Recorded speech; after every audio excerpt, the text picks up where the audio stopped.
Okey. Naku, media critic na nagngangalang Joey Lipa, pinanatan si Raffy Tulfo. O eto po, hindi niyo ba napunan na umingay sila bigla lahat? Raffy Tulfo, nakakahiya na sa taong bayan, 'wag na tayong maglokohan.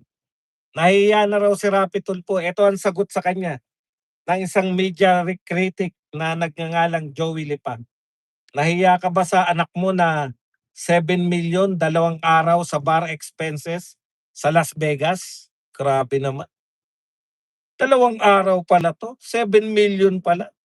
Ang alam ko po naganap 'to sa Las Vegas pero hindi ko po ma-imagine na 7 million pala ang kaya.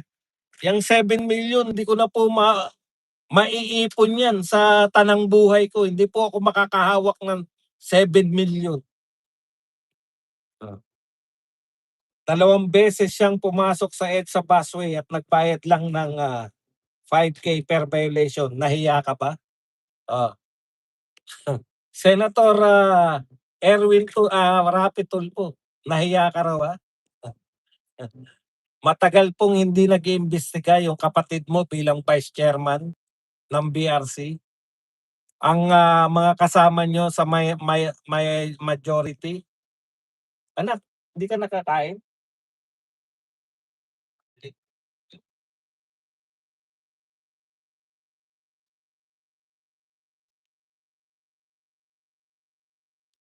Hindi mo ikinahiya sila Ping Lacson tsaka yung kapatid mo na hindi nag-iimbestiga sa BRC, sa pinakamalaking pagnanakaw? Ah, grabe tapos nahihiya ka dahil nagpalit ng Senado? Ano ba nakakahiya sa pagpapalit ng Senado? Kami nga natutuwa na magkakaroon na ng PAG-ASA. Ngayon po, hindi na lang po PAG-ASA, may petsa na. Huwag kayong mag-alala, huwag kayong mainip at bango na. O eto pa isa, last natin dito sa mga tukmol na senador. Eto po ang pahayag ni Presidentiable Risa Hontiveros tungkol sa ano sa kanya, kinakantyawan siya na Miss Index Card, 'di ba? Sabi ni Miss Index Card, nasaktan na, eh. Lagi kasi nakikita na may nag-aabot sa kanya ng index card, lagi kasi nakikita na binabasa niya lahat ng kanyang mga speech mula sa index card at sa text sa kanya. Okey. Sabi ni Rizal Tiveros, hindi ba sila nagte-take notes nung estudyante sila? Okey. Siguro sa mga kritiko 'to. Hindi raw ba tayo nagte-take notes nung tayo'y mga estudyante? Una, Rizal Tiveros, hindi lang kami nagte-take notes, nangongopya pa kami.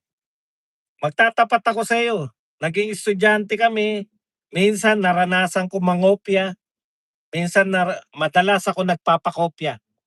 Matalino ako, eh. Minsan nangopya rin ako, lalo na nung high school.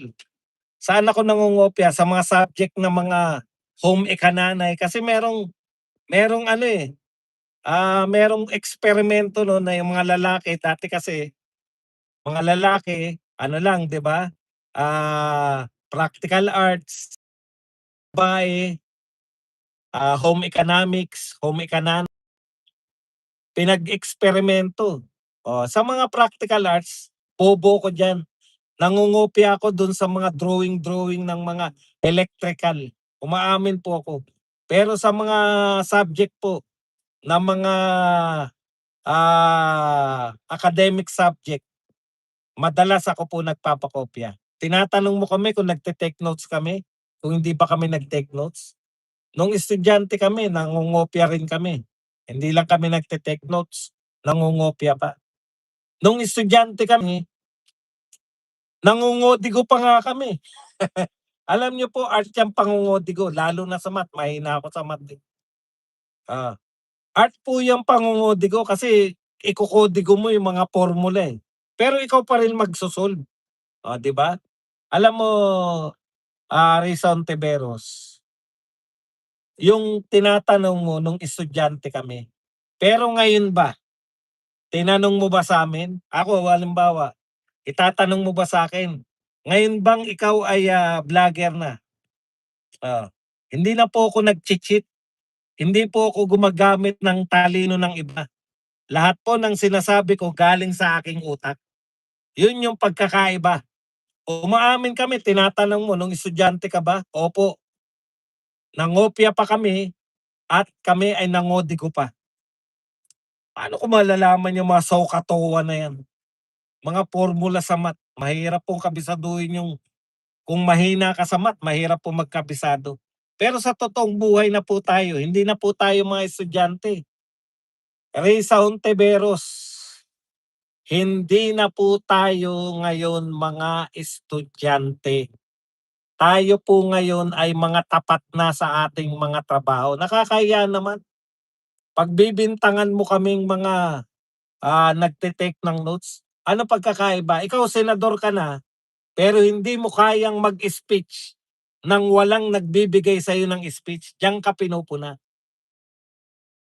Ano sabi ni Rowel, damdamin mo na lang, ano yung naramdaman mo? Ano yung naramdaman mo nung nagkakaputukan? Binabasa mo pa yung sarili mong damdamin? Halatang-halata ka na parang wala kang sariling utak. Ikaw lang ang nakita namin sagutan na, interpolation, tinatanong ka, may nag-aabot sa'yo ng mga index card, nabasa mo naman. Kakaiba ka sa lahat, hindi mo kaya ng mga ginagawa ng mga senador na nakikinig sila sa mga tanong at nagtatanong sila sa mga naging speaker.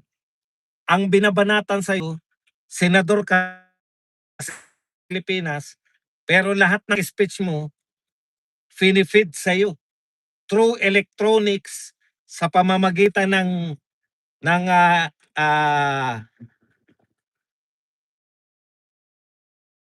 cellphone, index card. Masaktan ka na. Ibig sabihin, pare-pareho lang kayo, Erwin Tulfo, Raf Tulfo, lalo na si Erwin at saka ikaw, Risa Ontiveros. Bakit kayo ang sakit na sakit? Kayong dalawa ni Erwin ang nasaktan ng gusto. Nung sinabi ni Marcoleta na wala kayong background sa law. Bakit masasakti si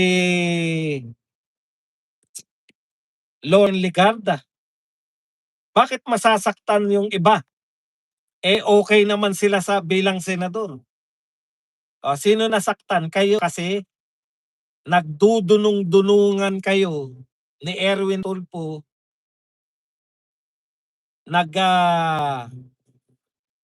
naggagaling-galingan kayo pero sa totoo lang, madali kayong masaktan pag kinakantyawan yung inyong talino.